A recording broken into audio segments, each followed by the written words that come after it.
Pleura. Bueno, para comenzar, sabemos que la pleura es la capa que recubre el parénquima pulmonar, como la pared torácica, mediastino y diafragma. Vamos a ver de que cualquier tipo de patología que comprometa el espacio pleural, ¿no? Sea por presencia de derrame, contenido de aire, otro tipo de alteración, va a producir, obviamente, alteraciones en lo que viene a ser las presiones entre ambas pleuras y, obviamente, la sintomatología y cuadro clínico en cada entidad o cada enfermedad. Bueno, entonces, vamos a comenzar primero con lo que es el derrame pleural. Nuevamente, en condiciones normales, sabemos de que existe la presencia de líquido en el espacio pleural. Esto va a permitir el deslizamiento entre ambas capas pleurales, ¿no? Y de esta manera favorecer de que el pulmón no colapse, debido a la presión que existe en el espacio pleural, que es una presión negativa. Bien, normalmente vamos a tener que en condiciones normales la cantidad de líquido que se forma es de 10 a 15 mililitros en 24 horas en cada hemitórax. Y nuevamente, esta presencia de esta pequeña cantidad de líquido va a permitir el deslizamiento en ambas hojas pleurales. Es por ello de que más o menos el ritmo al cual se produce normalmente... Un momento, por favor.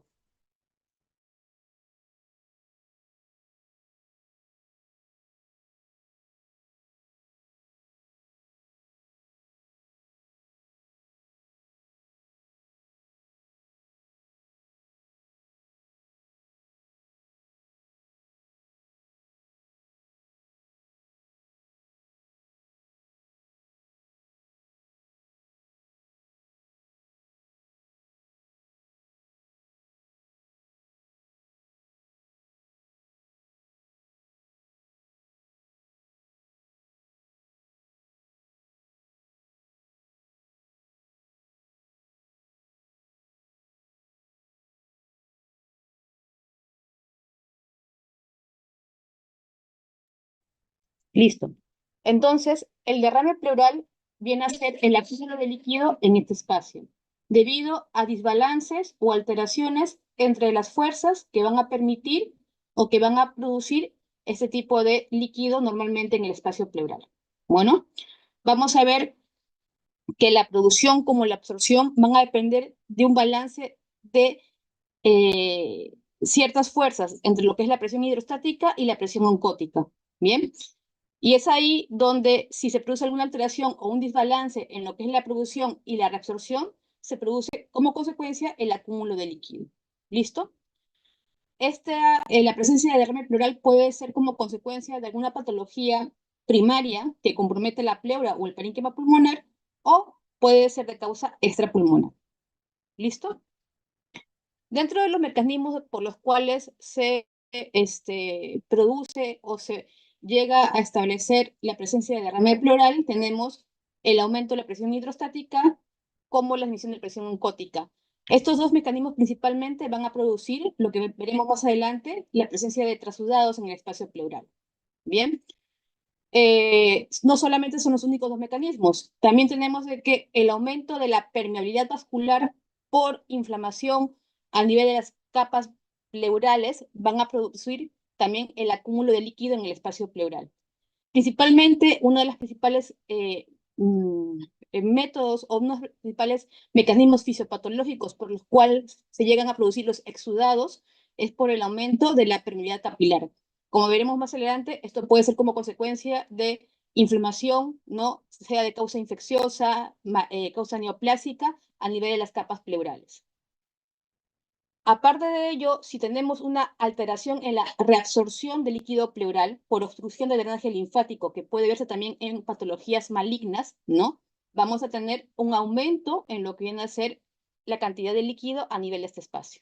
Bueno, otro de los mecanismos menos frecuentes, pero que también se describen, es el paso del líquido de otras cavidades, como es en el caso de los pacientes con ascitis, pacientes hepatópatas descompensados que presentan ascitis, y por traspaso, por defectos que ocurren a nivel del diafragma, pasan de la cavidad abdominal al espacio pleural, ¿no? Y se produce lo que llamamos el denominado hidrotórax. Bien, esto principalmente en pacientes que tienen patologías o hepatopatías crónicas que se acompañan de descompensación en este caso de la presencia de ascitis.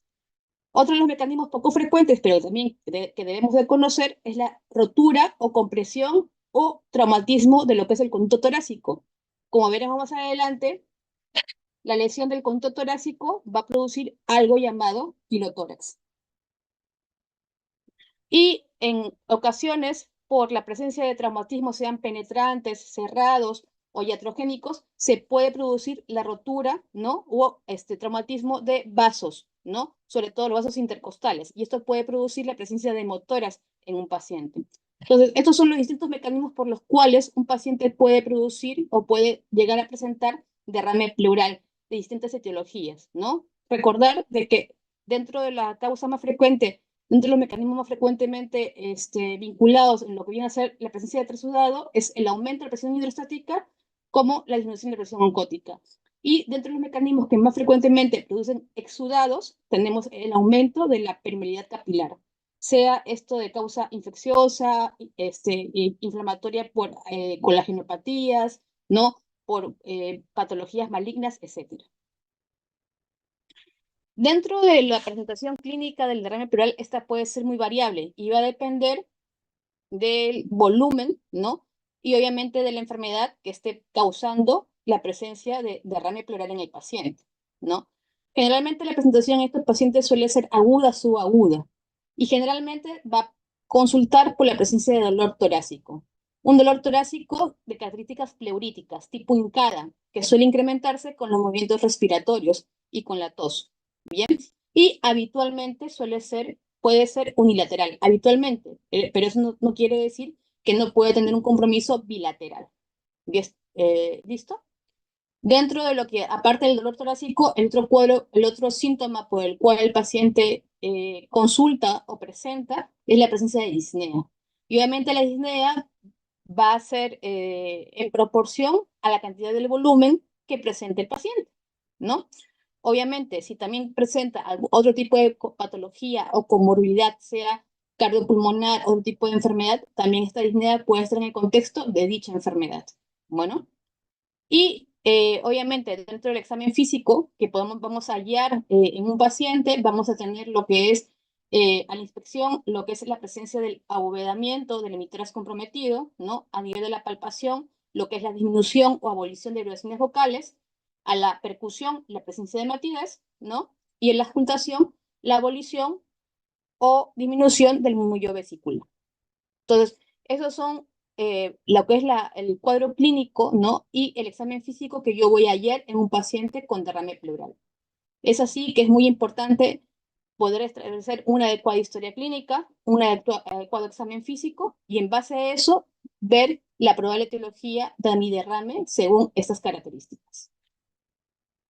Entonces, si tengo un paciente con derrame pleural, lo que tengo que hacer es una historia clínica adecuada, exploración física completa. Para poder confirmar si estoy frente a un paciente con derrame pleural, tengo que pedir una prueba de imágenes.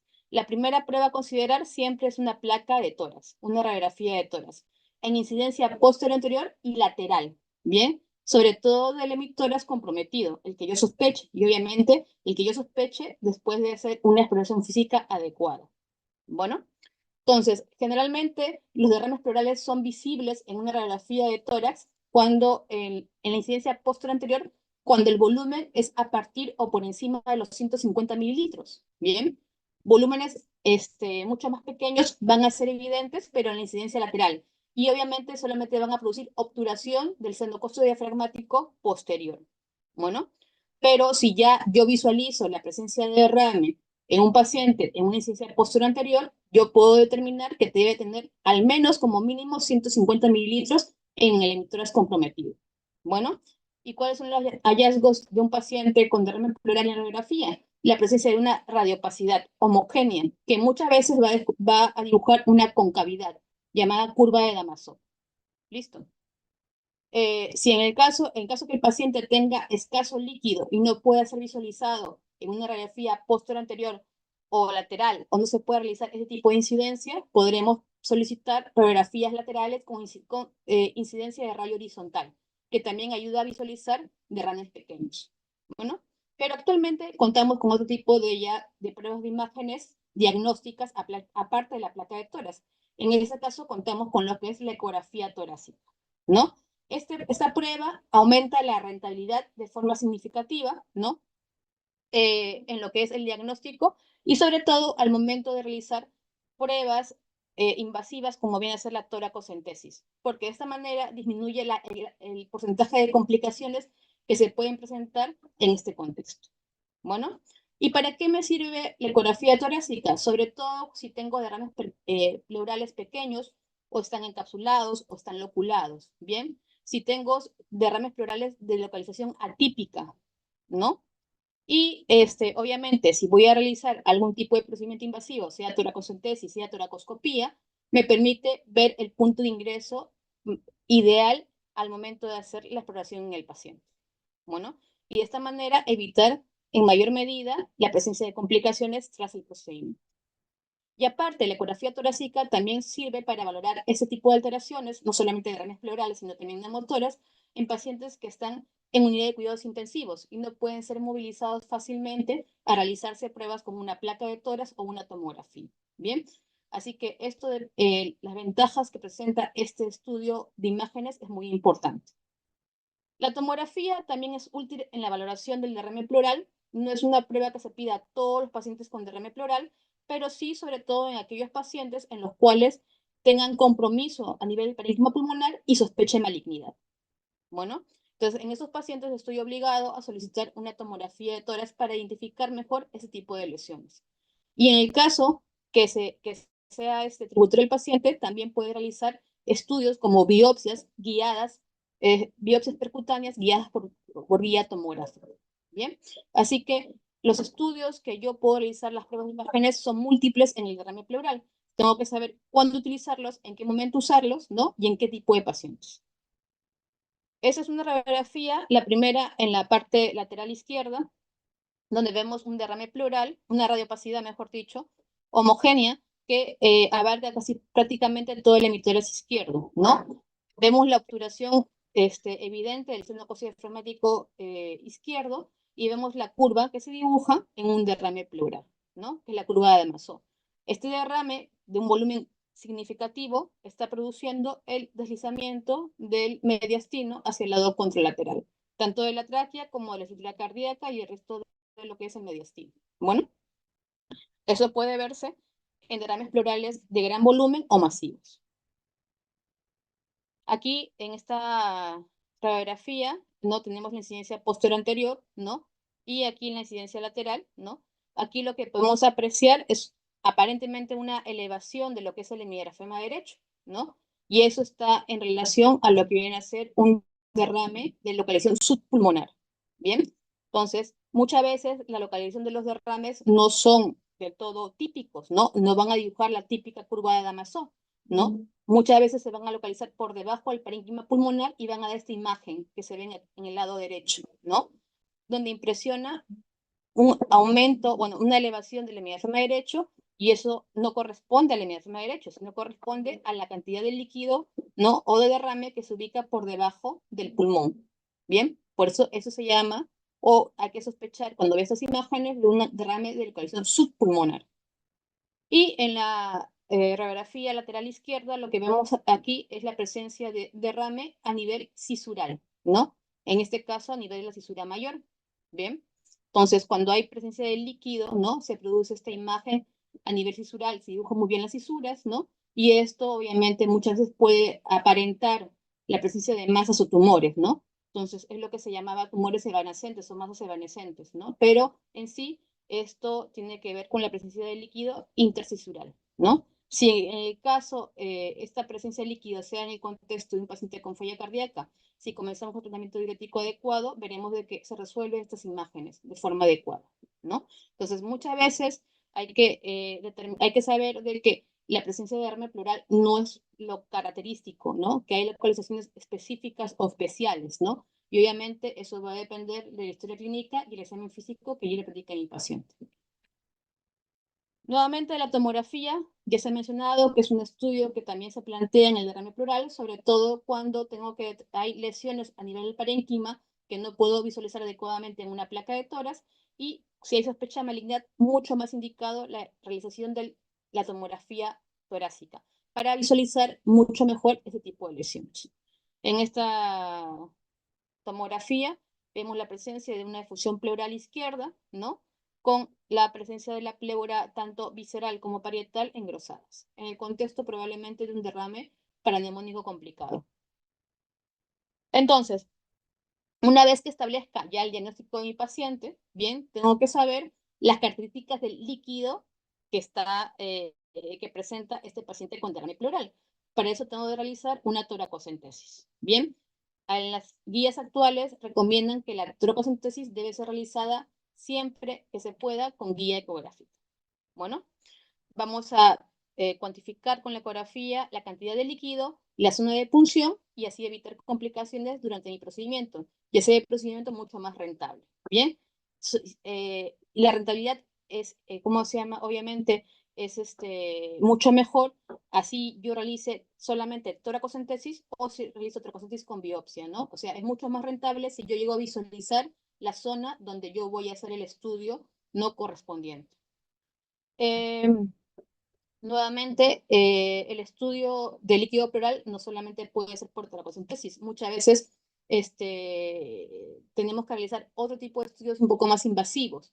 En el caso de que la toracocentesis no sea de todo rentable o no podemos obtener líquido de forma adecuada. Entonces, en ese momento haremos procedimientos invasivos como puede ser la realización de toracoscopías, ¿bien? Que pueden ser rígidas o flexibles, ¿no? Y en algunos casos utilizar la videotoracoscopía, ¿no? Que es una prueba mucho más invasiva que se realiza en sala de operaciones, en el cual utilizamos o introducimos trócares en lo que es la caja torácica y visualizamos la cavidad pleural en su totalidad. Bien. Cuando yo realizo broncoscopía en un paciente con derrame pleural, si es que yo he evidenciado en las pruebas de imágenes lesiones a nivel del parénquima y sobre todo, ¿no? Si sospecho malignidad. Si veo en la tomografía que hay presencia de nódulos o masas pulmonares y en este contexto se presenta derrame pleural, estoy obligado a realizar una broncoscopía para poder determinar o realizar biopsias, el estudio correspondiente de esos nódulos o masas.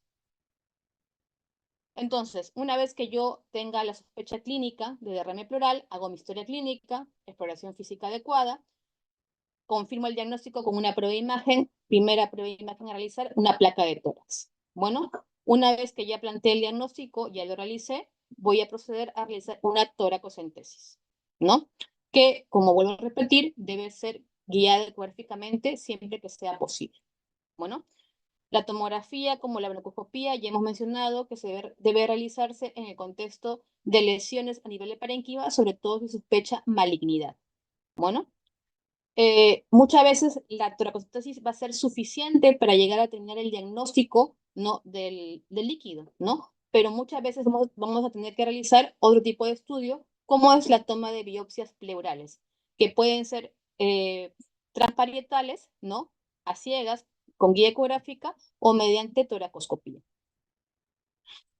Entonces, una vez que yo obtengo mi líquido, tengo que determinar si estoy frente a un trasudado o a un exudado. Bueno, entonces para eso tengo que aplicar los criterios de Light, que actualmente siguen vigentes. Bien, para hablar de exudado solamente basta con cumplir un criterio. Bueno, y son tres parámetros que se ven dentro de los criterios de Light, ¿no? Tenemos el cociente de proteínas en líquido pleural y sérico, ese tiene que ser por encima de 0.5 para hablar de exudado. El cociente de LDH en líquido pleural y sérico debe ser superior a 0.6 para hablar de exudado, o la determinación de LDH en líquido pleural debe estar por encima de los 2/3 del límite superior de la normalidad del LDH sérico. Bien, si el paciente cumple a uno de estos tres criterios, ya podemos hablar de exudado. Si ustedes revisan la literatura, se menciona que los criterios de Light son válidos y son sensibles para lo que es la diferenciación entre exudado y trasudado en más del 90% de los casos. Bien, pero existe un 25 a 30% de los casos que pueden ser catalogados como exudados falsamente. Y esto se da en pacientes con falla cardíaca, ¿no? En los cuales toman tratamiento diurético. Sabemos que la falla cardíaca es una causa principal de derrame pleural y de características de trasudado, bien, pero en un porcentaje de hasta un 30%, se puede catalogar falsamente como un exudado, ¿no? Y eso porque reciben tratamiento diurético. Entonces, yo para poder determinar que estoy frente a un trasudado, lo que tengo que hacer es una gradiente o diferenciación entre lo que es la albúmina sérica y del líquido pleural. Si esta resta o este gradiente está por encima de 1.2, estoy completamente seguro que estoy frente a un trasudado que falsamente ha sido catalogado como exudado. Bueno, esto solamente es en el contexto de pacientes con falla cardíaca que vienen recibiendo tratamiento diurético. Bueno, entonces, ya hemos mencionado que el trasudado es la presencia de líquido que se debe al desequilibrio o alteración entre lo que es la presión hidrostática y oncótica. Bueno, la causa más frecuente de trasudados es la falla cardíaca, en el 80% de los casos. En menor medida se puede ver en pacientes con hepatopatías crónicas. Doctora, no se le escucha bien, se le escucha alejado. Bueno, ¿alguien me escucha alejado, doctores? Por momentos se le escucha alejado, doctora. Bueno, es lo que hay. Voy a revisar esto, pero... A ver, ¿se me escucha mejor ahí? Doctores. Hace un Sí, momento estaba doctora, bien, se le doctora. escucha bien. Ya, listo. Muy bien. Si no, revisen por favor sus dispositivos, doctores. Bien. Entonces, cuando yo tengo la parte del trasudado, ya hemos dicho que se debe a un desbalance o desequilibrio entre lo que es la presión hidrostática y oncótica. Más del 80% de los pacientes con trasudado van a deberse a falla cardíaca. En menor proporción a pacientes hepatópatas, en otras palabras, pacientes cirróticos descompensados. También puede deberse a pacientes con síndrome nefrótico, ¿bien? Pero la mayor causa, o la etiología principal de trasudado en un paciente va a ser la falla cardíaca descompensada, ¿bien? Y con respecto al exudado, ya hemos mencionado que el mecanismo por el cual se produce más frecuentemente es por el aumento de la permeabilidad vascular a nivel de las capas pleurales. Bien, esto generalmente se debe, obviamente, a inflamación a nivel de estas capas pleurales, sean viscerales o parietales, ¿no? Y generalmente, más del 80% de los pacientes, es secundarios a causas infecciosas, ¿no? Que puede ser en el contexto de neumonías, ¿no? Tuberculosis o también malignidad. Recordar que dentro de lo que es la causa de derrame pleural en pacientes con malignidad, aparte de lo que es el aumento de la permeabilidad vascular, vamos a tener la alteración u obstrucción del drenaje linfático. Bien, muchas veces las neoplasias malignas van a comprometer de tal forma las capas pleurales que no van a permitir una adecuada reabsorción del líquido pleural normalmente. Y obviamente esto va a tener como consecuencia la acumulación de líquido en la cavidad pleural. ¿Bien? Pido por favor, doctores, que apaguen su micrófono. Entonces, ya hemos visto que dentro de los criterios de Light, hemos visto que un porcentaje de pacientes con trasudado pueden ser catalogados falsamente como exudados, ¿no? Ya hemos visto que es en el caso de la falla cardíaca. Ya hemos visto que para poder determinar si es un trasudado verdaderamente, tengo que hacer la resta o la gradiente de lo que es la concentración de albúmina en líquido pleural y albúmina sérica. Otro parámetro que yo puedo solicitar para poder hablar de que se trata de un trasudado va a ser la determinación del ProBNP en líquido pleural.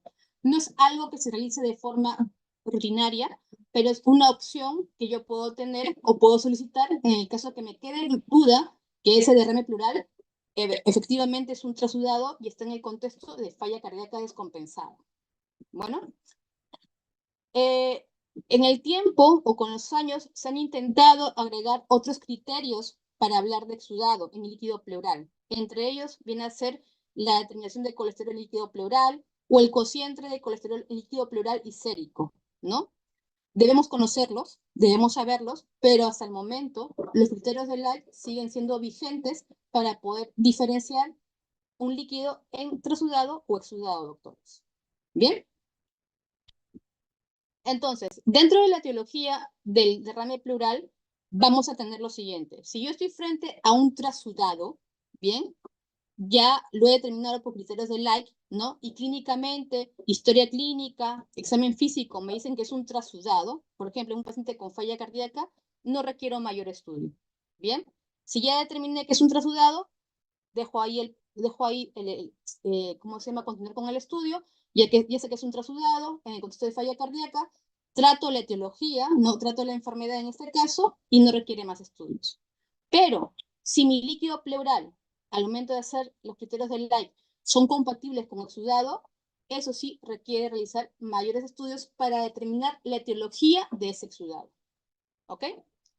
Entonces, dentro de las causas de exudado, ya hemos mencionado que tenemos causas infecciosas. Entre ellas tenemos las neumonías, sean estas adquiridas en la comunidad o sean nosocomiales. Bien, debemos recordar que hasta el 40% de los pacientes con neumonías adquiridas en la comunidad se van a complicar con derrames pleurales paraneumónicos, doctores.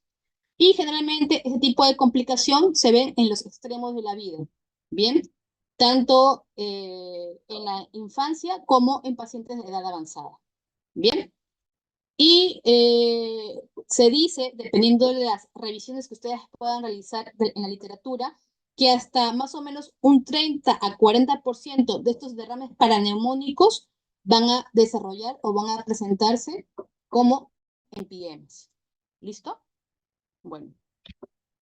Entonces, dentro de lo que voy a hacer los microorganismos causantes de estos derrames paraneumónicos, tenemos que si realizamos cultivos de dicho líquido pleural, aproximadamente menos de la mitad de esos pacientes van a tener cultivos positivos al momento de estudiar el líquido pleural, ¿no? Pero igual, así la rentabilidad del cultivo no sea de forma importante, debe realizarse siempre que estamos frente a un derrame pleural paraneumónico. ¿Bien? Aquellos derrames paraneumónicos asociados a neumonías adquiridas en la comunidad, tenemos que los agentes etiológicos más frecuentemente vinculados, tenemos a los gram positivos, entre ellos neumococo y estafilococo. Bien, también tenemos gram negativos, que puede aislarse la presencia de enterobacterias, E. coli o Haemophilus influenza. Generalmente, si aislamos cultivos positivos para gérmenes gram negativos, se dan frecuentemente en pacientes con comorbilidades. Por ejemplo, en pacientes diabéticos, en pacientes alcohólicos. ¿Bien?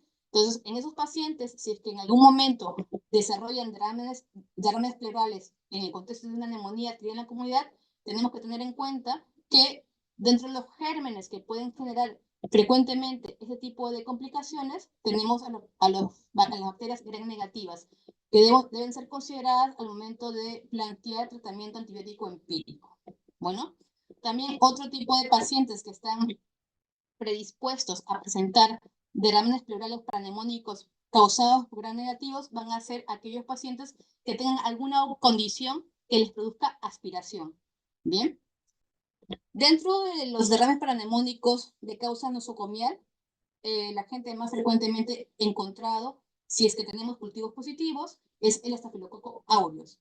Y hasta en un 60% de los pacientes puede ser un Staphylococcus aureus meticilin resistente. Bien, también se inscriben agentes o microorganismos gram negativos, como E. coli, Enterobacter, ¿no? O Pseudomonas. Las infecciones micóticas o fúngicas son infrecuentes y es bastante poco frecuente que causen o sean causa de derrame pleural en un paciente. ¿Bien? Si esto es así, generalmente son pacientes que son neutropénicos o muy inmunocomprometidos. Y dentro de las infecciones micóticas que podrían causar derrame pleural con más frecuencia dentro de las infecciones por hongos es la cándida. ¿Bien? Pero que las infecciones fúngicas o micóticas causen derrame pleural es bastante infrecuente en los pacientes, a menos que sea un paciente con inmunocompromiso importante. ¿Bien? Dentro de lo que es la fisiopatología del derrame paraneumónico, vamos a tener lo siguiente. Tenemos un paciente con una infección del parénquima pulmonar de forma aguda, ¿no? El cual se puede presentar o no la presencia de derrame. ¿Bien? Dentro de lo que es el derrame paraneumónico tenemos tres etapas: la fase exudativa, la fibrinopurulenta y la organizativa. ¿Bien? Dependiendo de esas fases, vamos a ver qué líquido se puede ir complicando. Bueno, tenemos un proceso infeccioso que produce un proceso inflamatorio, ¿no? Que se extiende hacia la pleura visceral. Esto va a producir la activación de componentes celulares como son los neutrófilos o monocitos, con la producción de interleuquinas proinflamatorias, entre ellas interleuquina 6, 8 y factor de necrosis tumoral alfa. Esto va a llamar o producir un aumento de la permeabilidad vascular, ¿no? Y obviamente un aumento a nivel de lo que es el líquido intersticial y acúmulo de líquido en el espacio pleural. Aquí estamos frente a una efusión pleural paranemónica no complicada o simple, ¿no? Si en este punto a mi paciente le hago una toracocentesis, ¿no? Voy a ver que el pH que pueda determinar el líquido pleural está por encima de 7.2, la glucosa está por encima de 60, ¿no? Y no hay elevaciones importantes de lo que es la LDH.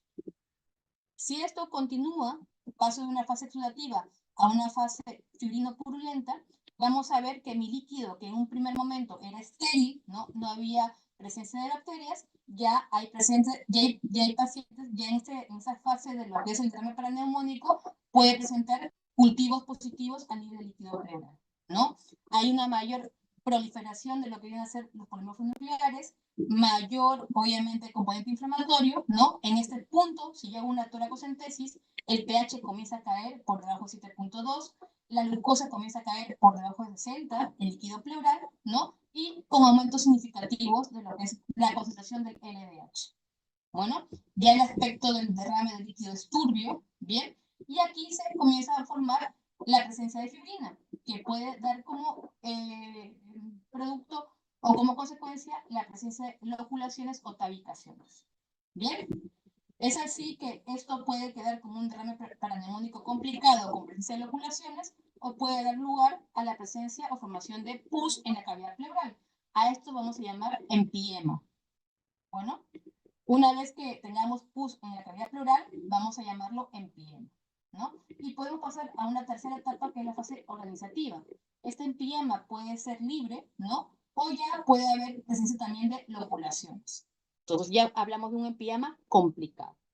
Entonces, esto obviamente no es que todos los pacientes con derrame paraneumónico van a hacer todo lo que acabamos de explicar, ¿no? Obviamente, si yo actúo tempranamente, coloco antibióticos de forma empírica adecuada, ¿no? Hago el drenaje torácico adecuado a mi paciente, obviamente voy a evitar que llegue a la presencia o llegue a presentar ¿cómo se llama? Empiema o pus en la cavidad pleural, ¿no? Pero eso dependerá, ¿no? De en qué momento actúe adecuadamente y el paciente obviamente consulte por la patología, ¿cómo se llama? Establecido. Entonces, obviamente, cuando sospecho un derrame paraneumónico en un paciente con neumonía adquirida en la comunidad o nosocomial, es cuando no hay mejoría clínica, ¿no? Mi paciente no mejora clínicamente a pesar del tratamiento antibiótico adecuado. Entonces, tengo que pensar de que tiene que haber algún tipo de complicación y tengo que pensar que puede presentar derrame pleural. Es en este momento en que yo realizo una tomografía, bueno, para poder determinar la presencia o no de derrame. Y si este derrame es un derrame con loculaciones o tabicaciones, es un derrame simple, ¿no? O si ya hay datos tomográficos para pensar en el PM. Bueno, entonces, en lo que es la tomografía, cuando hablo de derrames paraneumónicos complicados, hay signos tomográficos. Hay algo llamado pleura encendida, en el cual yo veo en la tomografía realizada con contraste, veo un engrosamiento tanto de la pleura visceral como parietal y veo un desplazamiento de los vasos circundantes. Bien, eso se ve claramente en lo que es la tomografía, ¿no? Y eso ya podría inclusive hacerme pensar que el paciente está comenzando a desarrollar o a presentar empiema. ¿Listo? Obviamente, si yo veo la presencia de lo que es aire, ¿no? O hidronemotoras en un paciente con un derrame paraneumónico, la presencia de aire en el interior de la cavidad pleural, aparte del derrame pleural, debo pensar de que un paciente, o bien estamos frente a un paciente en el cual este derrame paraneumónico es producido por un germen formador de gas, ¿bien? O estoy frente a un paciente que ya está evolucionando a la presencia de empiema, ¿no? O hay complicaciones de este paciente con esta neumonía, sea adquirida en la comunidad o sea nosocomial, como es la presencia de una fístula broncopleural, ¿no? Muchas veces los pacientes con empiema van a presentar una complicación que son fístulas pleuroparietales, en el cual el contenido de la cavidad pleural va a, ¿cómo se llama?, a presentar un trayecto de comunicación entre los que atraviesa toda la pared torácica y llega a la piel. Y este contenido purulento de la cavidad pleural obviamente va a salir a través de la piel y vamos a poder visualizarlo de forma clara. Bien, esto es lo que se llama empiema necessitatis, ¿no? Es una complicación dentro de la evolución de los pacientes que presentan empiema, ¿no? Cuando no se logra llegar adecuadamente al diagnóstico, al manejo de estos pacientes, ¿no? Entonces, de forma evolutiva, ¿no? Estos pacientes pueden de una manera, presentar esta complicación, que es la comunicación de la cavidad pleural con la piel, con la parte cutánea, ¿no? Y es así donde vamos a ver que toda esta cantidad o este contenido de pus o material purulento en la cavidad pleural se va a expresar o va a salir a través de la piel, ¿no? En ese momento hay que pensar que estamos frente como complicación de una fístula pleuroparietal. Bien. Nuevamente, la ecografía torácica es de ayuda en pacientes con derrames pleurales pequeños, loculados. Es importante realizar la ecografía torácica para ver la presencia de loculaciones, ¿bien? Y obviamente hay ciertos hallazgos ecográficos que me van a poder hacer pensar que ya mi paciente pueda estar presentando un derrame paranómico complicado o esté desarrollando empiema, ¿no? Nuevamente, la ecografía, aparte de poder realizar una adecuada toracocentesis sin complicaciones, también me ayuda a la elección del mejor lugar para la colocación del tubo de drenaje torácico en caso esté indicado colocar drenaje torácico en mi paciente. En este caso, hablamos de la pleura encendida, ¿no? Como dije, es un paciente con derrame pleural, en este caso derrame pleural izquierdo, que realizamos una tomografía con contraste. Vemos cómo se ve claramente el engrosamiento de lo que es la pleura visceral con la pleura parietal. Bien, esto ya se da en pacientes que presentan empiemas. Dentro del tratamiento, tanto el derrame paraneumónico como en el caso del empiema, es comenzar con cobertura antibiótica amplia, ¿bien? Cubriendo los agentes causales o microorganismos vinculados más frecuentes que ya hemos visto. Bueno, es recomendable, aparte de comenzar con tratamiento antibiótico inmediato, obviamente realizar una toracocentesis, obtener líquido suficiente para mandar a estudio microbiológico, ¿bien? Una vez que yo realice ese tipo generalmente cuando planteo cobertura antibiótica, debo plantear el uso de cefalosporina de tercera generación, inicialmente asociado a clindamicina o metronidazol. En ocasiones, aquellos pacientes en los cuales no puedan recibir cefalosporina de tercera generación o clindamicina o metronidazol, podremos utilizar como monoterapia el uso de amoxicilina ácido clavulánico endovenoso. Bien. En aquellos pacientes con alergia a las penicilinas, se puede utilizar la asociación entre lo que es una quinolona y clindamicina. Bueno, y si estoy frente a pacientes con derrames paraneumónicos o empiemas de origen nosocomial, debo cubrir los agentes que más frecuentemente estén vinculados con estos derrames. Y hemos visto que tenemos hasta el 60% de los pacientes cultivos positivos para Staphylococcus aureus metricilin resistentes. En este caso, utilizaremos vancomicina o linezolid, ¿no? Obviamente, si tengo un paciente con sospecha de infección por Staphylococcus aureus metricilin resistente y tiene daño de la función renal, debo obviar o evitar vancomicina y utilizo linezolid. Bueno, en el caso que mi sospecha sea infección por Pseudomonas aeruginosa, antibióticos como piperacillina tazobactam, carbapenems, ¿no?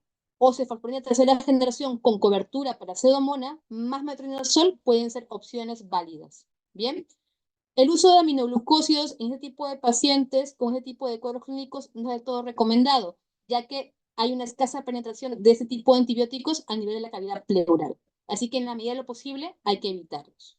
Bueno, una vez o fuera del tratamiento antibiótico, si estoy frente a un derrame pleural paraneumónico complicado o la presencia de empiema, aparte del antibiótico, debo realizar drenaje torácico.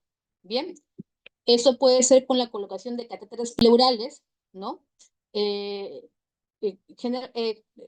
de lo que es la literatura, dicen de que es de igual beneficioso colocar un catéter pleural de bajo calibre a de alto calibre. Bien, eso va a depender de la práctica clínica de cada uno. Lo importante es saber que un paciente con un derrame pleural paranemónico complicado o empiema tiene que ser drenado, sí o sí. Bueno, y cuando yo considero que, a pesar del antibiótico y de la colocación de drenaje, mi paciente va mal, es que el paciente persiste con signo de sepsis, ¿no?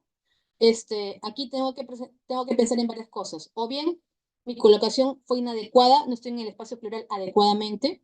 Mi paciente tiene múltiples loculaciones en el espacio pleural que no me permite el drenaje de todas estas áreas, ¿bien?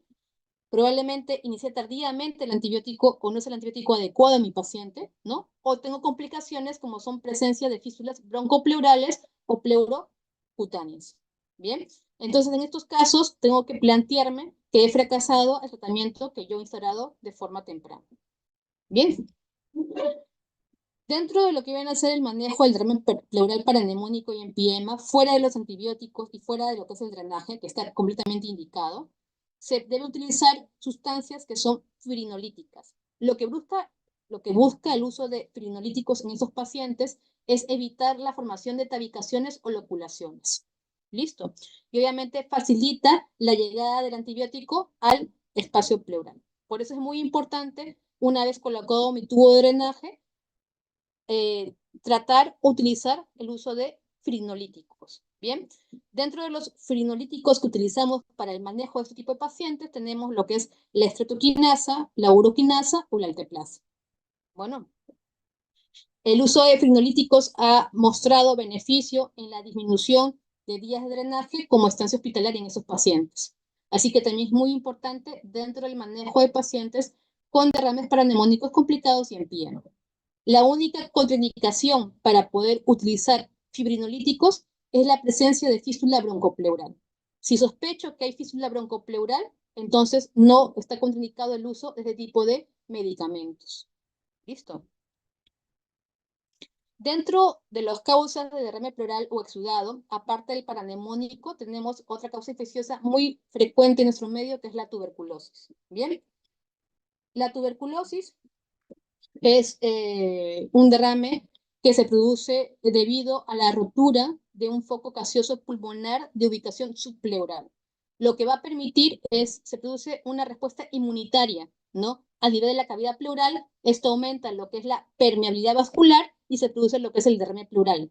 Bien, como es una respuesta inmunitaria, ¿no? No hay presencia de micobacterias en el líquido. Es por eso que las baciloscopías y los cultivos de BK en pacientes con derrames tuberculosos generalmente son negativos. Es poco frecuente ver baciloscopías o cultivos positivos. Bueno, y obviamente dentro de las complicaciones de pacientes con derrames pleurales tuberculosos, vamos a tener manifestaciones como es la presencia de un pseudoquilotórax. Los pacientes con derrames pleurales tuberculosos pueden presentar cuadros similares, ¿no?, a un quilotórax. A eso se le llama pseudoquilotórax. Y generalmente se ve en pacientes con derrames pleurales tuberculosos de mucho tiempo de evolución, no tratados adecuadamente. Bien. Dentro del diagnóstico, ¿cómo el diagnóstico de un derrame pleural tuberculoso? Bueno, a todo paciente con sospecha de derrame pleural tuberculoso debo realizar una toracocentesis. Hacer el estudio citoquímico, ¿no? Y dentro del estudio citoquímico vamos a ver que tenemos dentro de lo que viene a ser la celularidad, predominio mononuclear en más del 90% de los casos. Pero hay que recordar que en fases iniciales del derrame tuberculoso podemos tener predominio polimorfonuclear en los primeros días, ¿bien? En las primeras fases, ¿bien? Pero con el tiempo vemos que el resultado del citoquímico va a ser compatible con una celularidad a predominio mononuclear o linfocitario. Bueno, también se puede determinar lo que viene a ser la presencia de adenosina o lo que conocemos comúnmente ADA, ¿bien? El punto de corte es por encima de 35 o a partir de 35. Si tengo un paciente con cuadro clínico sospechoso, ¿no?, y con un ADA por encima de 35 para tuberculosis y con, obviamente, historia de contacto, probablemente estoy frente a un paciente con derrame tuberculoso. Bueno, la sensibilidad del ADA llega hasta un 100% y su especificidad hasta un 97%. ¿Bien? Hay que saber de que un ADA bajo inicialmente no excluye el diagnóstico de tuberculosis, ¿bien? Por eso se dice de que si volvemos a repetir una segunda o tercera teratocentesis, veremos que el ADA va en aumento. Si esto no sucede, ahí sí podría descartar que estoy frente a un derrame tuberculoso. Bueno, dentro de lo que son los valores de ADA altos, también tengo falsos positivos. Dentro de los falsos positivos para lo que es ADA, tengo aquellos pacientes que presentan derrames paranemónicos, derrames en el contexto de artritis reumatoide y en el contexto de malignidad, como es el caso de linfomas y algunos adenocarcinomas. Bien, quiere decir que no todo ADA alto va a ser significativo de tuberculosis. Cuidado, hay cuadros clínicos en los cuales puedo tener falsos positivos. Ya lo hemos mencionado, derrames paranemónicos en pacientes con linfomas, algunos adenocarcinomas, bien, y en pacientes con derrames en el contexto de artritis reumatoide. Tienen que saber, y si ya les habrán explicado en clases previas, que dentro del ADA tenemos dos isoenzimas, el ADA1 y el ADA2. El aumento de ADA en pacientes con derrames pleurales tuberculosos es a expensas del incremento de la isozima ADA2. Bueno, muchas veces con la determinación de ADA no va a ser suficiente. Hay otro tipo de pruebas que podemos realizar en el líquido pleural, ¿no? En caso de no disponer de ADA, podemos realizar la determinación de interferón gamma en líquido pleural. Tiene una sensibilidad cercana al 99% y una especificidad similar al ADA en un 98%. Al igual que el ADA, también tiene falsos positivos, sobre todo en pacientes que presentan empiemas o linfomas. Bueno, pero se prefiere mejor utilizar ADA en lugar de interferón gamma en líquido pleural, porque interferón gamma es mucho más caro que el ADA. Bien, es por eso que siempre que sospechemos tuberculosis, pedimos ADA, pero tienen que conocer que pueden realizarse otro tipo de pruebas para el diagnóstico de tuberculosis en infusión pleural. Bueno, y obviamente, siempre que sea posible, debemos realizar biopsia. Bien, no solamente toracocentesis, sino también biopsia. Obviamente, una vez que determine que estoy frente a un derrame tuberculoso, tengo que dar tratamiento específico. Bueno, aproximadamente el 50% de los pacientes que presentan derrames pleurales tuberculosos pueden presentar como secuela o como complicación engrosamiento pleural, a lo que llamamos paquipleuritis. Bien, y ya hemos mencionado de que se puede presentar dentro de lo que es la evolución del derrame pleural, lo que es el pseudoquilotórax, pero también la presencia de empiema tuberculoso. Bien, en este caso, si estoy frente a un empiema tuberculoso, requiero manejo quirúrgico para evitar que el paciente desarrolle algo llamado pulmón atrapado. Es por eso que muchas veces estos pacientes tienen que ir a una decorticación, ¿no? Para poder producir la expansión del volumen, perdón, la expansión del pulmón, ¿no? Y poder tratar adecuadamente, de mejor manera, la tuberculosis en estos pacientes. Dentro de otras causas de exudado, aparte de la tuberculosis y los derrames paraneumónicos, tenemos lo que son las causas malignas. Bien, los derrames paraneumónicos malignos suponen entre el 15 al 35% de todos los derrames pleurales catalogados como exudados. Bien, generalmente estos derrames paraneumónicos, perdón, esos derrames pleurales malignos pueden deberse a patología primaria pulmonar o de pleura, o pueden ser producidos por metástasis a pleura de otros órganos. En más de la tercera parte de los casos se debe a metástasis a partir de masas o tumores pulmonares. Y el resto de derrames pleurales malignos van a asociarse frecuentemente a metástasis de neoplasias malignas de mama. Hay que tener en consideración eso, sobre todo en pacientes mujeres. Bien, ya hemos hablado acerca de los mecanismos de producción, que son el aumento de la permeabilidad vascular, como la obstrucción del drenaje linfático. En este caso tenemos una radiografía en la que vemos una radiopacidad masiva de todo el hemitórax izquierdo, ¿no? Pero que a diferencia de la primera placa que hemos visto, no desplaza del todo, ¿no? Lo que es el mediastino, ¿no? Se mantiene centralizado la tráquea, como también la parte de la respuesta cardíaca. A esto llamamos mediastino congelado, ¿bien? Y eso, cuando lo vemos, hay que sospechar que el derrame pleural implicado en este paciente sea de causa tumoral o maligna. Dentro del diagnóstico, nuevamente realizamos una toracocentesis, ¿no? Se realiza estudios en este caso, lo que es el estudio de citología o block cell o bloque celular en líquido pleural. Bien, más del 95% de los pacientes que presenten derrames pleurales malignos van a ser exudados. Es cierto que del 5 al 10% pueden ser exudados, pero la mayoría de ellos van a ser exudados. Bien, dentro de lo que viene a ser la celularidad, vamos a tener un predominio mononuclear o linfocitario. Bien, si hacemos determinación de glucosa o del pH, vemos de que la glucosa puede estar por debajo de 60 miligramos por decilitro en líquido pleural, ¿no? Y el pH en torno a 7.3. Bien, la determinación o dosajes de marcadores tumorales en líquido pleural en el caso de sospechar malignidad no es del todo recomendable, ya que no han mostrado ser beneficiosos para el diagnóstico. Así que no se pide marcadores tumorales en líquido pleural de forma rutinaria. Bien, eso no está indicado. Bien, como digo, si yo sospecho de malignidad, debo realizar una citología o estudio de bloque celular o block cell en líquido. Bien, aproximadamente se dice que la citología en líquido pleural puede ser positiva en alrededor del 60%.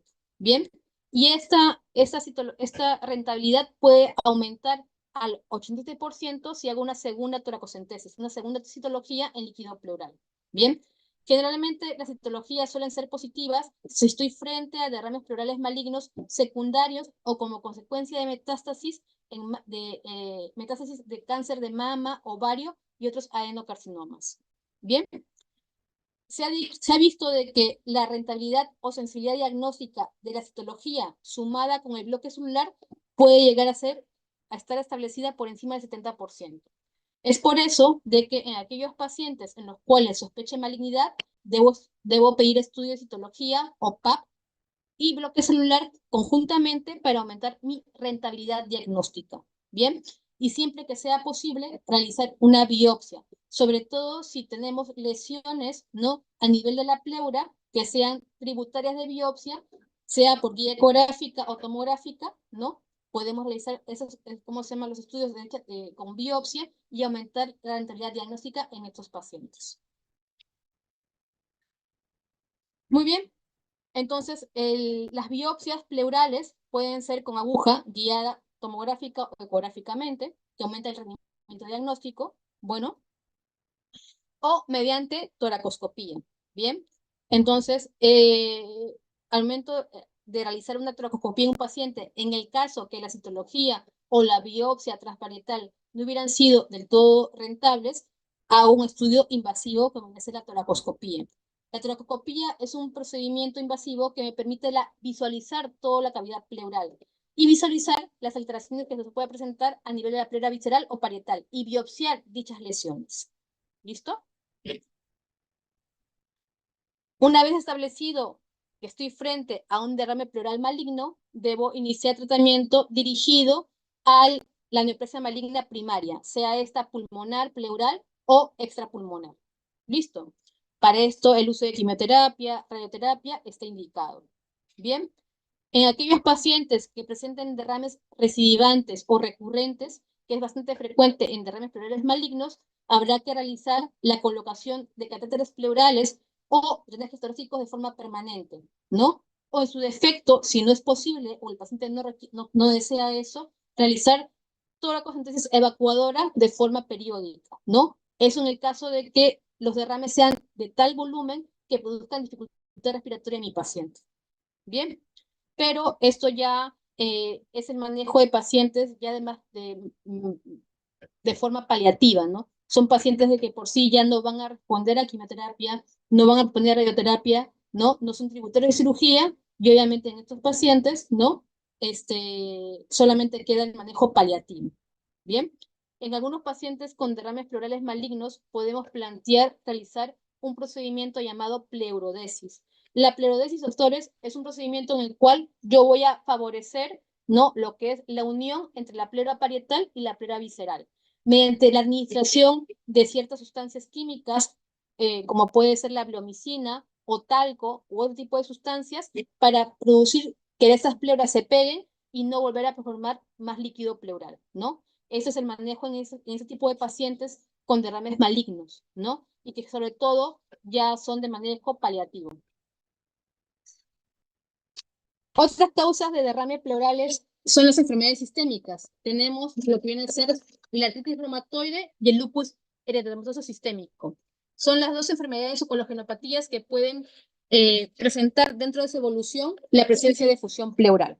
Bien, con respecto a la artritis reumatoide, se dice que puede presentarse hasta en el 5% de los pacientes y generalmente se da años después del diagnóstico establecido y es más frecuente en varones. Generalmente suele ser pequeño, unilateral y está localizado en el lado izquierdo. Bien, en ocasiones este derrame puede ser recurrente y no dar síntomas, ¿no? Y el tratamiento para este tipo de pacientes es el manejo de lo que es su patología de fondo, que es la artritis reumatoide. Muchas veces para poder determinar si ese derrame es en el contexto de la enfermedad, se puede hacer determinaciones de factor reumatoideo en líquido pleural, ¿no? Si los niveles de factor reumatoideo están por encima de 1/320 líquido pleural, es muy sugestivo que estoy frente a un paciente con derrame pleural o pleuritis reumatoidea.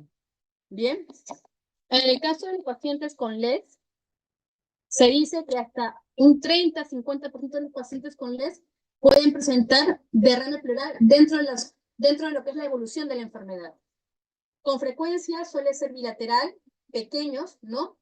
Y al igual que la artritis reumatoide, se puede hacer determinaciones de anticuerpos antinucleares en líquido pleural para determinar si estoy frente a un derrame por LES o por lupus, ¿no?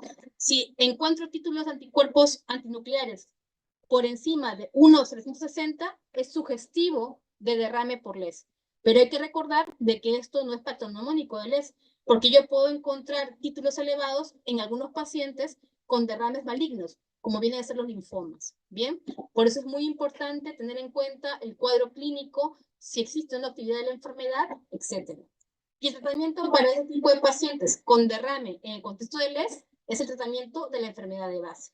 Bien, muchas veces estos pacientes con derrames pleurales con LES responden muy bien al tratamiento corticoideo como antiinflamatorio. Otro de las causas de exudado tenemos a lo que es el quilotórax.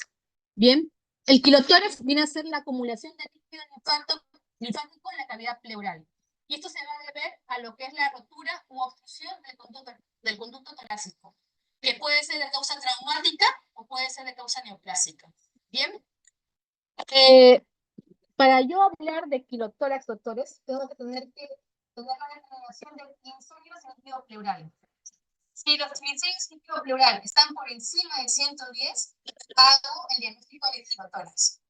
Si los valores están por debajo de 50, descarto que sea un quilotórax. Bien, y si los valores de triglicéridos en líquido pleural están entre 50 y 110, debo determinar la presencia de kilomicrones para establecer el diagnóstico. Ustedes cuando vean un quilotórax van a ver un líquido pleural de aspecto lechoso, blanquecino, que no es pus. Esa es la característica del quilotórax. Bueno, otro parámetro que se utiliza para el diagnóstico de quilotórax viene a ser la relación de triglicéridos en líquido pleural y séricos. Si este está por encima de 1, bien, hablo de que estoy frente a un quilotórax. También otro tipo de relación que se ve para determinar la presencia de quilotórax es la determinación o el cociente entre lo que viene a ser colesterol de líquido pleural y colesterol sérico. Si este es menor de 1, también es compatible con quilotórax. Hay otra entidad que se llama pseudoquilotórax. También es un líquido de aspecto lechoso, ¿bien? Pero a diferencia del quilotórax, este pseudoquilotórax se determina o se diagnostica si tengo niveles de colesterol en líquido pleural por encima de 200. ¿Bien? Y dentro de las causas de estos pseudoquilotórax tenemos a la tuberculosis y a la artritis reumatoide. ¿Bien? Dentro de lo que es el manejo del quilotórax, una vez establecido el diagnóstico, bien, vamos a tener que saber si la causa es de origen traumático o neoplásico.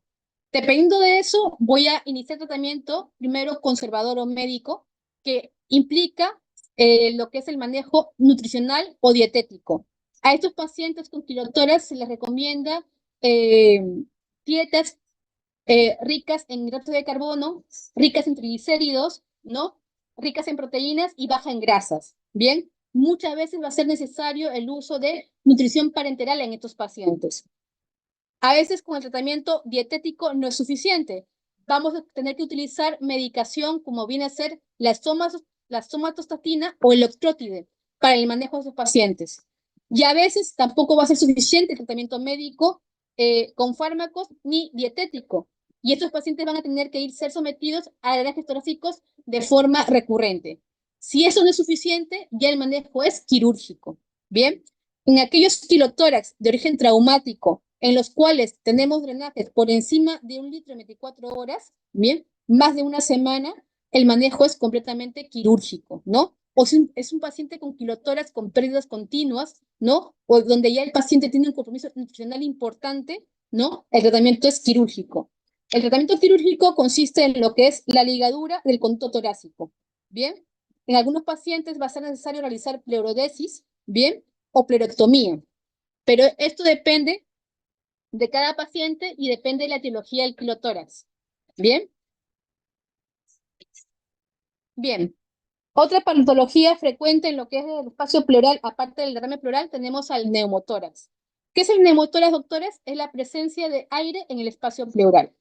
Bueno, esta presencia de aire va a producir una alteración en el equilibrio de las presiones transmurales. ¿Bien? Y como consecuencia van a producir colapso, sea parcial o total, del parénquima pulmonar.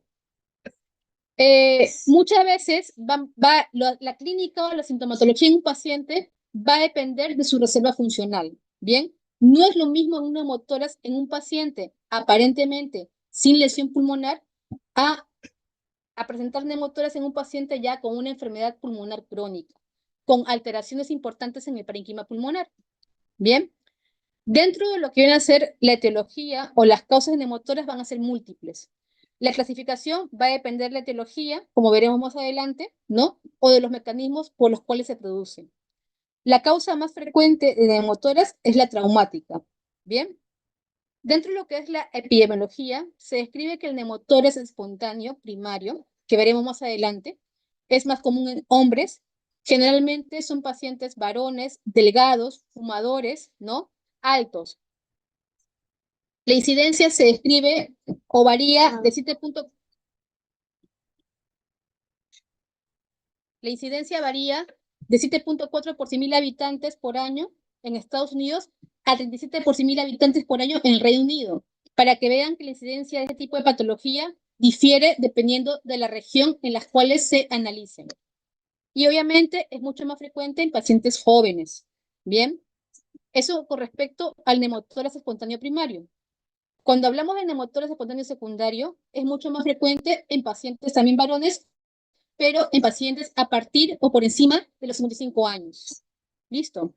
Dentro de las enfermedades que más comúnmente están asociadas a la presencia de neumotórax espontáneo secundario, tenemos la enfermedad pulmonar crónica y en pacientes endémicos o prevalentes, como el nuestro, la tuberculosis. Entonces, vamos a ver cómo se clasifica el neumotórax. Los neumotórax se clasifican de la siguiente manera: neumotórax traumáticos y neumotórax espontáneos. Los neumotórax espontáneos se clasifican en pacientes con neumotórax espontáneo primario y secundario. Bien. Dentro de los neumotórax traumáticos se puede clasificar a su vez en iatrogénicos y no iatrogénicos. Bien. Los pacientes con neumotórax traumático y iatrogénico van a ser secundarios a una complicación de procedimientos o intervenciones sanitarias, como puede ser toracocentesis, broncoscopías, colocación de catéteres centrales, etc. Los neumotórax traumáticos no iatrogénicos son debido a traumatismos penetrantes o no penetrantes que comprometen la caja torácica. Bien. Una mención especial es lo que se refiere al neumotórax tensional o atención. Antes se pensaba o se llamaba neumotórax a tensión cuando se veía en una placa de tórax un neumotórax que producía colapso completo del parénquima pulmonar. Actualmente hablamos de neumotórax tensional o atención cuando este neumotórax que produce colapso completo del parénquima pulmonar va a producir en el paciente repercusión hemodinámica y ventilatoria. Bien, generalmente estos pacientes con neumotórax a tensión son pacientes que van a presentar neumotórax en el contexto de causas traumáticas, como es en el caso de accidentes de tráfico, traumatismos abiertos o cerrados, iatrogénicos, etc. En este neumotórax se va a producir un mecanismo valvular en el cual se va a producir la entrada constante de aire, pero más no la salida. Bien, por eso que estos pacientes van a generar un neumotórax hipertensivo. Lo que va a producir es una alteración en lo que es el retorno venoso, con disminución del gasto cardíaco, hipotensión y obviamente shock hemodinámico. Bueno, por eso es esta situación, si estoy frente a un paciente con neumotórax a tensión o tensional, estoy frente a una urgencia, ¿bien? Y debe ser tratada de forma inmediata, con lo que viene a ser la colocación de un catéter torácico o drenaje mediante un advocal con jeringa con aspiración. Pero si estoy frente a una neumotórax tensional, hay que recordar que es una urgencia, ¿bien? Y con respecto a los neumotórax espontáneos, tenemos los primarios y los secundarios. ¿Cómo se diferencian primarios y secundarios? El neumotórax primario se produce en el contexto de un paciente sin aparente patología pulmonar previa, aparentemente. Los neumotórax espontáneos primarios generalmente se dan en pacientes jóvenes, fumadores, altos, varones, ¿bien? Y se dice que dentro de lo que es la fisiopatología se produce por rupturas de pequeñas bulas localizadas a nivel subpleural en los vértices, también llamadas BLEPs, ¿bien? Se dice que hasta un 10% de los pacientes con neumotórax espontáneo primario pueden ser asintomáticos, como veremos más adelante, y un 10% de estos pacientes van a tener antecedentes familiares de neumotórax. Bien, es muy importante tener en cuenta que el hábito tabáquico es un factor de riesgo bastante considerable en los pacientes con neumotórax espontáneo primario. Bien, veremos que es mucho más frecuente en este tipo de pacientes. No solamente consumo de tabaco, sino también consumo de otro tipo de sustancias como viene a ser el cannabis o marihuana. En los últimos estudios se ha podido determinar que hay cierto aumento o mayor incidencia de neumotórax espontáneo primario en aquellos pacientes o población que presentan este tipo de haplotipo en lo que es el estudio de histocompatibilidad, el haplotipo A2B40. Bien, se ha visto una importante asociación de neumotórax espontáneo primario en este tipo de pacientes que presentan este tipo de alteración o haplotipo. Bien, también se ha vinculado este haplotipo, ¿no? En aquellos pacientes que presentan síndrome de Marfan, homocistinuria y anorexia nerviosa. Dentro de lo que es el neumotórax espontáneo secundario, a diferencia del primario, este neumotórax se da en pacientes con una patología pulmonar establecida, con enfermedades pulmonares crónicas ya establecidas.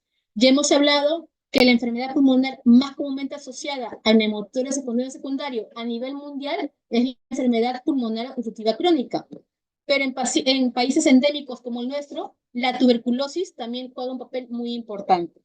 Bien, y suelen presentarse en población mayor, por encima de los 55 años. Bien, obviamente, como hay una menor reserva funcional, los neumotórax en estos pacientes son peor tolerados. Son pacientes que presentan mayor gravedad al momento de presentarlos. Aquí, dentro de lo que es la etiología, tenemos el neumotórax espontáneo primario. Ya hemos visto que el consumo de tabaco es muy importante como factor predisponente, no solamente el consumo de tabaco, consumo de marihuana o el esnifar cocaína. Bien, generalmente, nuevamente, son pacientes varones, jóvenes, altos, ¿no? Y delgados, en los cuales se presenta este tipo de neumotórax. En el caso de los secundarios, tenemos de que la enfermedad pulmonar obstructiva crónica es una enfermedad frecuentemente vinculada con este tipo de patología, ¿bien? Y en países endémicos como el nuestro, la tuberculosis, ¿no? También vemos de que es frecuente en otro tipo de infecciones que comprometen el parénquima pulmonar. Los neumotórax también pueden estar dentro de lo que es una complicación de las neumonías por neuritis girovesi, neumonías necrotizantes, ¿no? También ha sido muy frecuente, en cierta medida, ver neumotórax y neumomediastino en pacientes con infección por SARS-CoV-2. Dentro del cuadro clínico, el paciente va a consultar por un dolor torácico, ¿no? de características pleuríticas que aumentan con los movimientos respiratorios. Obviamente se asocia a disnea, ¿no? Dependiendo del grado de neumotórax, ¿bien? Y dependiendo también de la reserva funcional del paciente. Algunos pacientes pueden presentar tos, y si estoy frente a un paciente que neumotórax atención, puede presentar hipotensión, taquicardia, síncope, etc. Hasta el 10% de los pacientes con neumotórax espontáneo primario pueden ser asintomáticos, ¿bien? Y ya hemos hablado que los pacientes con neumotórax espontáneo secundario presentan un cuadro clínico mucho más grave en comparación al primario. Nuevamente porque tienen menor reserva funcional, ¿bien? La recurrencia. Los neumotórax espontáneos primarios pueden recurrir hasta un 30-50% de los casos en el primer año después de haber presentado un primer episodio. Y es más frecuente en mujeres. Hay que tener en cuenta eso. Las recurrencias son más frecuentes en el sexo femenino. Y la tasa de recurrencia en pacientes con neumotórax espontáneo secundario oscila entre el 40 y 56%, ¿bien? Dependiendo de los estudios que ustedes revisen, ¿bien? Y generalmente, si se presenta recurrencia en un paciente con neumotórax espontáneo secundario, suele ser durante los primeros 6 meses posteriores a un primer episodio, ¿bien? Diagnóstico, obviamente, pruebas de imágenes, placa de tórax, es fundamental. La tomografía no es necesario hacerla de forma rutinaria, a menos que yo tenga dudas acerca del diagnóstico, porque muchas veces los neumotórax pueden confundirse con la presencia de bulas gigantes que pueden hacer pensar en neumotórax, ¿no? Cuando tengo complicaciones en las tomografías, si yo sospecho que mi paciente tiene una fuga persistente por una fístula broncopleural, debo realizar un estudio tomográfico. Y obviamente una tomografía debe realizarse siempre y cuando el paciente ya tenga indicación de manejo quirúrgico, ¿no? Pero hay que recordar que la tomografía no se realiza de forma rutinaria en todos los pacientes, salvo en estas excepciones. La ecografía torácica también es de ayuda en lo que es el diagnóstico, sobre todo en la unidad de cuidados intensivos. Tenemos una alta sensibilidad con especificidad al momento de identificar neumotórax en este tipo de pacientes, ¿no? Son pacientes que no pueden ser trasladados de forma fácil a realizarse estudios de imágenes como una tomografía. Es por eso de que la ecografía puede ser de ayuda diagnóstica en pacientes en UCI o con inestabilidad hemodinámica para poder determinar el diagnóstico. Obviamente, si mi paciente con neumotórax está produciendo una falla respiratoria o insuficiencia respiratoria, debo realizar una gasometría arterial. Bien, el electro debe realizarse siempre y cuando sospeche que mi cuadro clínico no sea compatible con un neumotórax. Debemos recordar que dentro de lo que son diagnósticos diferenciales de neumotórax, tenemos lo que es el infarto agudo de miocardio, pericarditis, entre otras cosas. Bien, en algunos pacientes con neumotórax, atención, sobre todo si se ubican en el lado izquierdo, puede haber alteraciones en el electro, como viene a ser disminución de lo que es el tamaño del complejo QRS, ¿no? O inversión de la onda T de forma difusa, ¿no? Entonces, son estudios que tenemos que tener en cuenta al momento del diagnóstico de un paciente con neumotórax. Siempre teniendo en cuenta el cuadro clínico, ¿no? Y el examen físico de mi paciente. Dentro de lo que es la clasificación del neumotórax, aparte de la clasificación por etiología, hablamos de una clasificación por imágenes, ¿bien? Dentro de lo que viene a ser la clasificación por imágenes, utilizamos lo que es la radiografía de tórax. Tenemos diversas clasificaciones, ¿no? De las más importantes, tenemos 3. Tenemos lo que es la clasificación de neumotórax según lo que es la CEPAR, la Sociedad Española. Tenemos la clasificación según la Sociedad Británica y la Sociedad Americana. Bien, según la CEPAR, hablamos de 3 tipos de neumotórax según placa. Hablamos de un neumotórax parcial, completo y total. El parcial es cuando no se produce la separación entre lo que es la pleura visceral y parietal, pero que no compromete o que no ocupa en su totalidad toda la cavidad pleural, ¿no? Solamente en parte. Completa, cuando esta separación entre la pleura parietal y visceral se produce a lo largo de toda la cavidad pleural. Bien. Y total, cuando aparte de que esta separación se produce en todo lo que es la cavidad pleural, produce colapso del parénquima pulmonar. Según la clasificación británica, hablamos de neumotórax pequeños y grandes. la Sociedad Británica tiene como punto de referencia lo que es el hilo pulmonar. Lo que es el hilo pulmonar. Si ven aquí ¿cómo se llama el ratón? Bien. Entonces, según la Sociedad Británica, hablo de neumotórax pequeño cuando la separación entre lo que es la pleura parietal y visceral, teniendo como punto de referencia el hilo pulmonar, la distancia entre ambas pleuras es menor a 2 centímetros. Si esta distancia está por encima de los 2 centímetros, hablo de neumotórax grande. En cambio, la sociedad americana tiene como punto de referencia lo que es el ápice pulmonar. Si la separación entre lo que es la pleura parietal y visceral, teniendo en cuenta la parte del ápice, tiene una distancia por debajo de los 3 centímetros, hablo de un neumotórax pequeño. Si eso está por encima de los 3 centímetros, hablo de un neumotórax grande.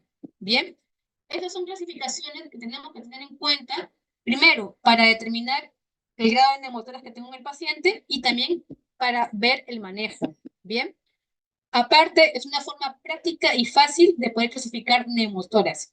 Si ustedes revisan, verán de que antes, o bueno, se dispone de muchas fórmulas matemáticas para determinar el porcentaje de neumotórax en un paciente. Pero con el tiempo se ha visto de que estas fórmulas no son del todo útiles, sobre todo al momento del manejo del paciente. Por eso que el manejo del paciente va a depender más que del tamaño del neumotórax, va a depender de la repercusión clínica que tenga este neumotórax en el paciente. Bien. Nuevamente, esta es la clasificación CEPAR, ¿no? Hablamos de neumotórax parcial cuando la separación de la pleura visceral ocupa una parte de la cavidad pleural. Completa cuando ocupa la totalidad de la cavidad pleural. Y cuando hablamos de total, cuando se produce un colapso con formación de muñón en la cavidad pleural. ¿Listo? Esta es una radiografía de tórax en un paciente con una enfermedad pulmonar intersticial difusa, donde vemos aquí en las flechas un neumotórax parcial. Bien, vemos una radiotransparencia que abarca parte de lo que es la cavidad pleural. Neumotórax parcial. Y según lo que es la Sociedad Americana, hablamos de un neumotórax pequeño, porque la distancia entre la que es pleura parietal y visceral está por debajo de los 3 centímetros, un neumotórax pequeño. Aquí vemos una radiotransparencia que abarca todo el hemitórax derecho. Y aquí en la flecha se señala lo que es el parénquima pulmonar colapsado. Esto, doctores, según CEPAR, es un neumotórax total. Un neumotórax total. Hay la presencia de muñón, colapso completo del parénquima pulmonar. Nuevamente, caso de neumotórax, aquí en la tomografía vemos un neumotórax parcial con la presencia de enfisema subcutáneo. Este es en el corte coronal, donde vemos también un neumotórax parcial con enfisema subcutáneo. Con respecto al tratamiento, el neumotórax de tensión ya hemos visto que puede suponer una urgencia vital. Y es importante, si estoy frente a un neumotórax a tensión o tensional, producir la expansión inmediata de mi paciente. Un momento, por favor.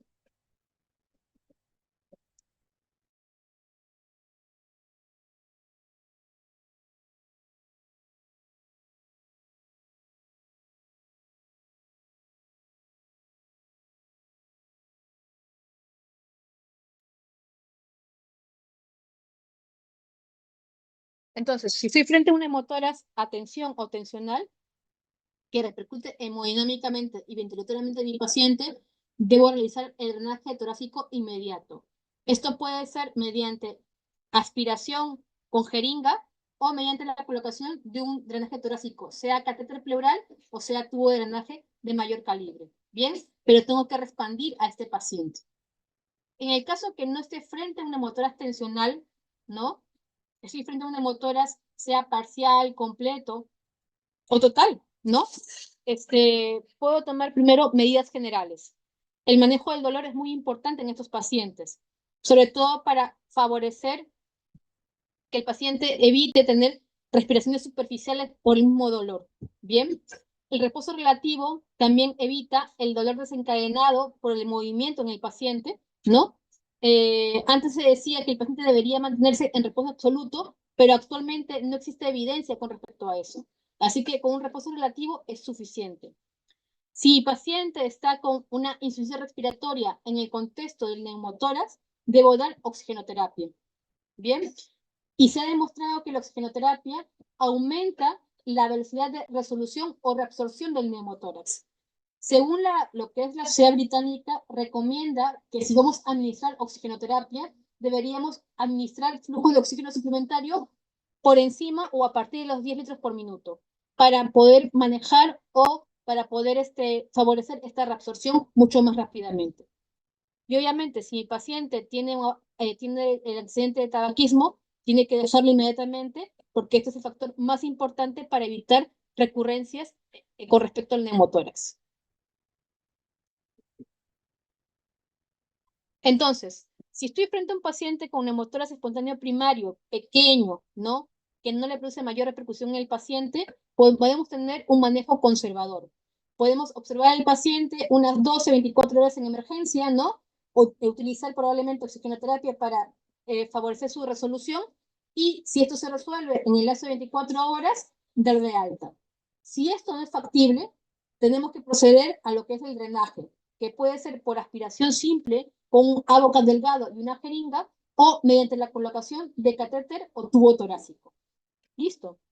Si el paciente, luego de la colocación del drenaje, sea por catéter o tubo torácico, se resuelve y se visualiza que el paciente no vuelve a presentar colapso del neumotórax, puede ser dado de alta. Listo.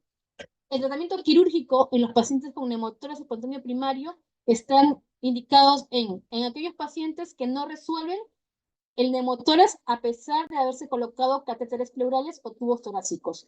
En esos pacientes hay que sospechar de fístula broncopleural.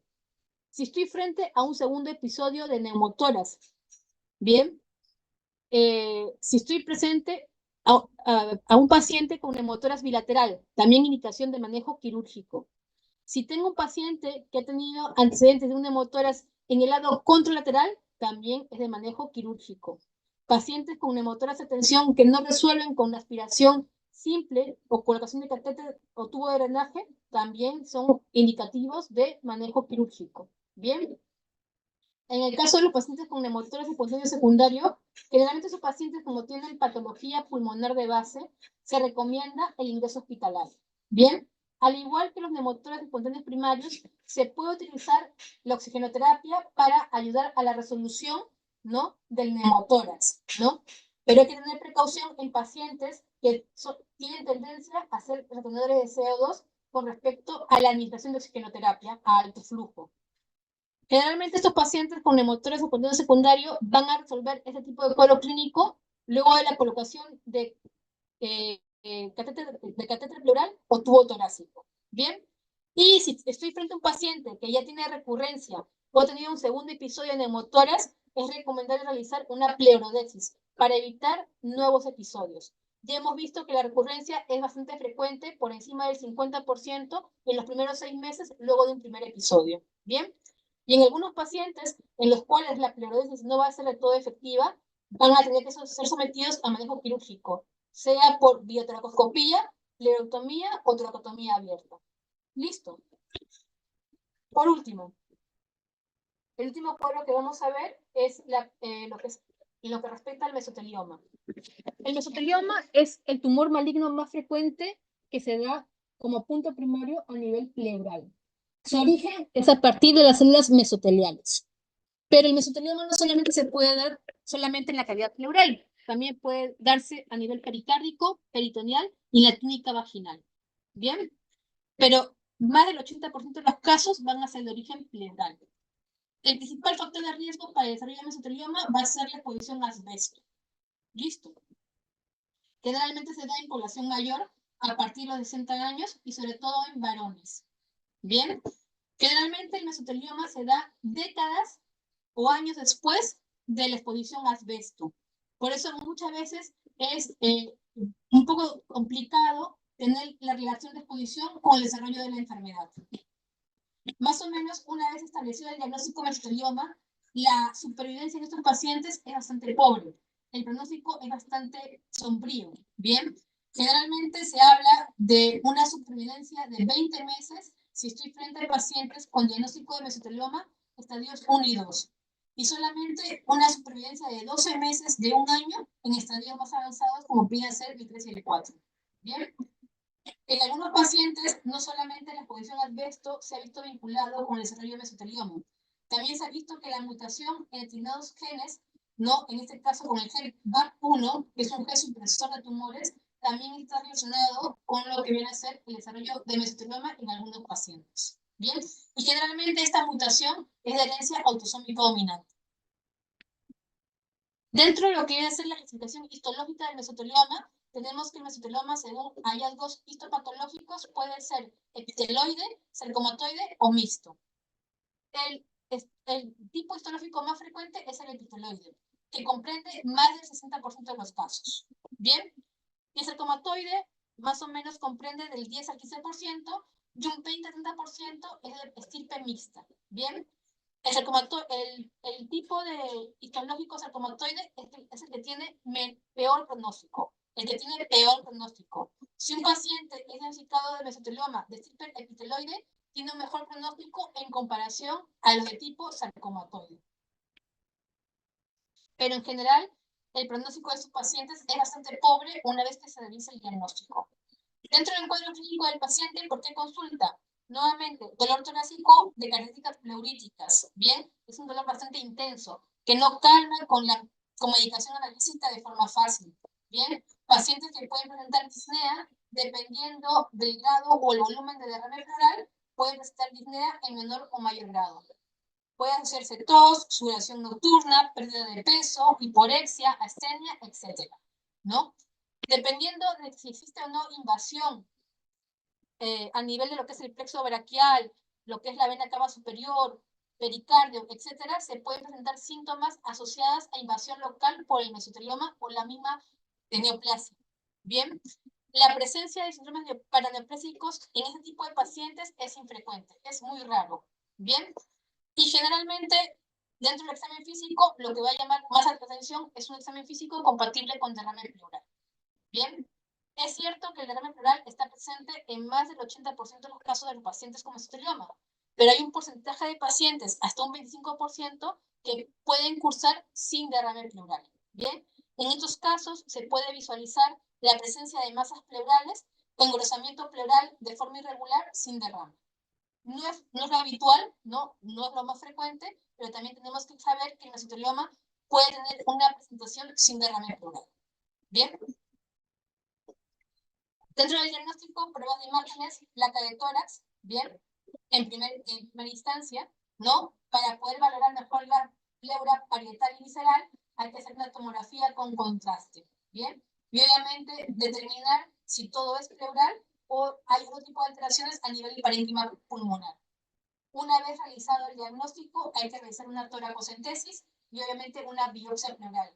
En este caso, en los casos de mesotelioma, ¿no? Es un tumor maligno de pleura, se recomienda realizar las biopsias pleurales mediante toracoscopía, sea por toracotomía abierta o sea por videotoracoscopía. Bien, la realización de broncoscopía no es una indicación de rutina, a menos que no me quede todo claro de que estoy frente a un mesotelioma y sospeche que la alteración o el derrame pleural pueda deberse a una metástasis debido a alguna lesión en el parénquima pulmonar, ¿no? Pero de rutina no es necesario realizarla a menos que yo tenga sospecha de otro tipo de etiología del derrame pleural en mi paciente. Y la relación de EBUS, que es la relación de una broncoscopía con ayuda ecográfica, nos sirve para poder estadificar a mi paciente con diagnóstico de mesotelioma. Permite la visualización de los ganglios linfáticos a nivel de mediastino y permite ver o valorar el compromiso de los ganglios linfáticos por el tipo de cáncer que tiene el paciente. Nuevamente, el pronóstico es bastante pobre, ¿no? Generalmente su paciente tiene una supervivencia de 6 a 12 meses después de realizado el diagnóstico, ¿no? Y la remisión completa, una vez realizado el diagnóstico, es bastante infrecuente, ¿no? Estos pacientes de por sí tienen una enfermedad ya en el diagnóstico bastante avanzada, ¿no? Y el compromiso es bastante importante, por lo cual la respuesta a quimioterapia va a ser sombría, va a ser pobre. El tratamiento, antes se pensaba que la cirugía radical, ¿no? Era curativa o podía ser cierta ayuda en algunos pacientes con mesotelioma en estadios precoces o tempranos. Pero actualmente los estudios han demostrado que la cirugía con intención radical es controvertido, ya que los resultados difieren dependiendo del estudio que ustedes revisen. ¿Bien? Y solamente debería limitarse el manejo quirúrgico radical a pacientes seleccionados y en fases muy tempranas de la enfermedad. ¿Bien? Los procedimientos quirúrgicos nuevamente están limitados a estadios precoces, ¿no? Dentro del manejo quirúrgico tenemos que los pacientes pueden ser sometidos a una pneumotomía extraperular o pleurectomía con decorticación, ¿no? Pero el manejo quirúrgico solamente ha visto cierto beneficio en estadios precoces de la enfermedad, más no ya en estadios avanzados. En estadios avanzados se prefiere el uso de quimioterapia. La asociación de platinos con permetrexel ha demostrado cierto beneficio en el manejo de pacientes con mesotelioma, asociados o no a radioterapia. Bien, actualmente se ha visto la introducción de fármacos moleculares, como viene a ser el nivolumab, ¿cómo se llama? Otro fármaco molecular que es el ipilimumab, que ese tipo de fármacos moleculares o anticuerpos monoclonales han ayudado en el manejo de pacientes con mesotelioma en estadios avanzados, sobre todo en estadios 3 de este tipo de enfermedad. Y pacientes en los cuales ya el tratamiento es paliativo, muchas veces es necesario realizar procedimientos como viene a ser la pleurodesis o colocación de catéteres pleurales para ayudar al drenaje constante de estos pacientes, ya que la mayoría de estos pacientes van a presentar derrames de tipo recurrente. ¿Bien? Y eso se da en pacientes con estadio ya en los cuales el manejo quirúrgico o quimioterápico no es aceptable o no es dado. Listo. Bueno, doctores.